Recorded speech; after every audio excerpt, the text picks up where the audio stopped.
মুখ্যমন্ত্রীর কড়া নির্দেশিকার পর হালিশহরে ভাঙা হলো বেআইনি নির্মাণ। সোমবার নবান্নে পুরসভা ও উন্নয়ন পর্ষদ পর্যালোচনা বৈঠকে মুখ্যমন্ত্রী স্পষ্ট জানান, সরকারি জমিতে থাকা বেআইনি নির্মাণ ভেঙে ফেলতে হবে। মুখ্যমন্ত্রীর নির্দেশ পাওয়া মাত্রই মঙ্গলবার হালিশহর পুরসভার ১ নম্বর ওয়ার্ডের বাগমোড়ে রাস্তার ধারে থাকা হোটেল পুরসভার তরফে জেসিবি দিয়ে ভেঙে ফেলা হয়েছে। বেআইনি উচ্ছেদ নিয়ে পৌরপ্রধান শুভঙ্কর ঘোষ বলেন, কিছুদিন আগেই পৌরসভার পক্ষ থেকে হোটেলটিকে ভাঙার ব্যাপারে নোটিশ করা হয়েছিল। গতকাল মুখ্যমন্ত্রী নির্দেশও দিয়েছেন, বেআইনি নির্মাণ ভেঙে ফেলতে হবে। যেখানে হোটেল ছিল সেটা ভেঙে জায়গা খালি করে দেওয়া হয়েছে, ওখানে টোটো ও অটো রাখার স্ট্যান্ড করা হবে। পৌরপ্রধান আরও জানান, সরকারি জমিতে থাকা ৩৭ থেকে ৩৮টি বেআইনি নির্মাণ ভেঙে ফেলার নোটিশ দেওয়া হয়েছে। আজকে একটা হোটেল ছিল, এটা আর কি সকাল থেকে রাত অব্দি ওদের ফুড আইটেম বিভিন্ন দোকান ছিল। তো সকালবেলা 3 দিন ধরে দেখছিলাম দোকান বন্ধ ছিল। তো আজকে সকাল তো আমি বাজারে যাচ্ছিলাম, তখন দেখলাম যে ভাঙা আর কি হয়েছে। হ্যাঁ, রাস্তার উপরেই তো একদম এখান থেকেই। এটা আমার ঠিক জানা নেই আর কি, হয়তো প্রশাসনিকগত সেক্ষেত্রে, কারণ রাস্তার উপর অনেকটাই এগিয়ে ছিল, হয়তো পথচারীদের অসুবিধা, অন্যান্য স্থানীয় বাসিন্দা হয়তো অবজেকশন ছিল মেবি। হ্যাঁ, সেটা তো জানি যে বেআইনি বিভিন্ন জায়গায় কলকাতার শহর কেন্দ্রিক বা আদার শহর যেগুলো রয়েছে সেখানে বেআইনি নির্মাণ ভাঙার জন্য সেটা আমরাও নোটিশ দেখেছি, বা ইউটিউবে বা বিভিন্ন জায়গায় আমরা দেখেছি। হয়তো তারই পরিপ্রেক্ষিতে এটা আর কি ভাঙা আর কি।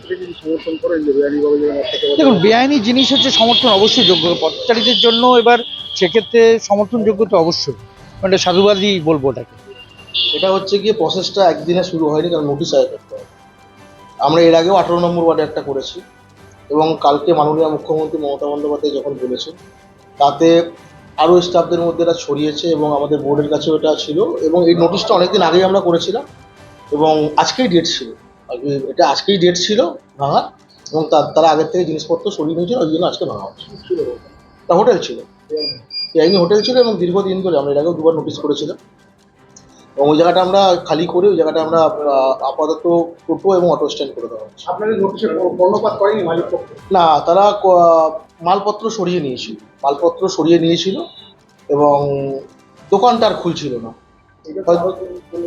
তা অলরেডি প্রায় 37 থেকে 38টা জায়গায় নোটিশ করা হয়েছে, এই বিগত সপ্তাহে করা হয়েছে, এগুলো 37টা 38 জায়গায় করা হয়েছে, এবং প্রত্যেককে সময়সীমা দেওয়া উচিত, সেটা দেওয়া হয়েছে। নোটিশ করা হয়েছে যে ইলিগাল কনস্ট্রাকশন রয়েছে, তাদের কাছে সহযোগিতা চেয়েছে। আশা করি নিজেরা নিজেদেরটা পরিষ্কার করে নেবে। তারপরে না হলে আমরা আইনতভাবে মিউনিসিপ্যালিটির যে আইনের মধ্যে পড়ে সেভাবে যেটা করার পুলিশের পক্ষ থেকে সহযোগিতা করা হবে 100% ভালো সত্য সহযোগিতা করছে। দাদা, একটা দোকান নির্মাণ মানে তার ভবিষ্যৎ বা পেটের এই যে ভেঙে দেওয়া হলো, তারা কি সেটা কি আপনারা কি ভেবেছেন? দেখুন,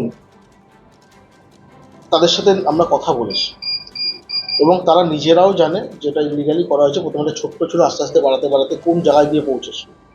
নিশ্চয়ই রুজি রোজগারের ব্যাপার আছে, কিন্তু এটাও দেখতে হবে যে অবৈধ যত কোনো নির্মাণ কিংবা জায়গা আটকে না থাকে, সেটাও দেখা দায়িত্ব সবারই।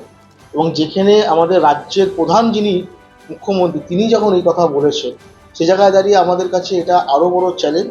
এবং এই জায়গাগুলো আমাদের মিউনিসিপ্যালিটির পক্ষ থেকে, আমাদের বোর্ডের পক্ষ থেকে এগুলো তাড়াতাড়ি করে ক্লিয়ার করে শহরকে যত তাড়াতাড়ি পর্যন্ত মানুষের চলাচলে, বিশেষ করে বাগমোড় আমরা বলতে পারি কমার্শিয়াল জোন, আমরা ধরি শহরে, সেই কমার্শিয়াল জোনে মানুষের প্রতিদিন প্রচুর আনাগোনা হয়, এবং টোটো অটো রাখার কোনো জায়গা নেই। আমরা দেখি বিশ্ববাংলা পার্কটার সামনে রাখা, রাস্তা ছোট হয়ে যাচ্ছে দিনকে দিন।